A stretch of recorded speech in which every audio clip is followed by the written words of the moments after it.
Halo semuanya, selamat datang dalam video pembelajaran kali ini. Pada kesempatan ini, saya, Dwi Putra Ardina Tanyana dari Universitas Udayana akan membahas tentang Gateway to the Other Networks dengan mata kuliah KDJK atau Komunikasi Data dan Jaringan Komputer.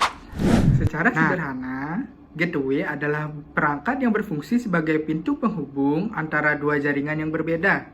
Gateway biasanya berupa router. Yang bertugas untuk meneruskan data dari satu jaringan ke jaringan lainnya. Ketika sebuah komputer ingin mengirim paket data ke alamat tujuan yang berbeda di luar jaringan lokalnya, maka paket tersebut akan dikirim melalui gateway.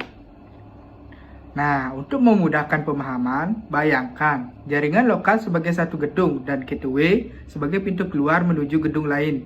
Tanpa gateway, data tidak akan pernah keluar dari jaringan lokal dan tidak bisa menjangkau jaringan lainnya.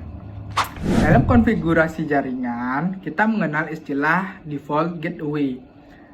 Default gateway adalah alamat IP dari router yang digunakan komputer untuk mengirim data ke luar subnetnya. Apabila gateway dikonfigurasi dengan salah, komputer Anda akan tetap bisa terhubung ke perangkat lainnya di jaringan lokal, namun tidak akan bisa mengakses internet.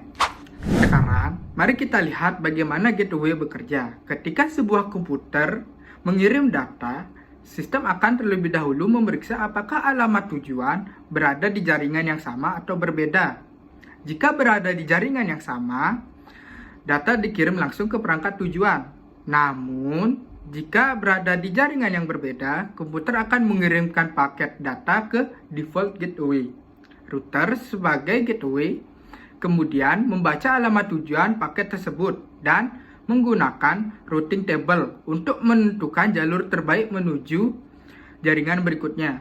Setiap kali paket melewati router, proses ini akan diulang hingga data mencapai tujuannya.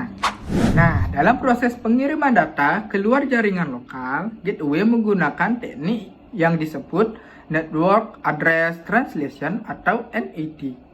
NAT berfungsi untuk menerjemah alamat IP privat di jaringan lokal menjadi alamat IP publik, sehingga data dapat dikirim melalui internet dengan aman dan efisien.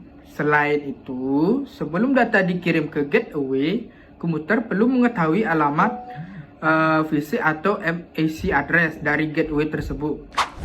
Sebagai kesimpulan, gateway merupakan elemen penting yang memungkinkan komunikasi antar jaringan. Terima kasih telah menyimak video ini. Pamit undur diri.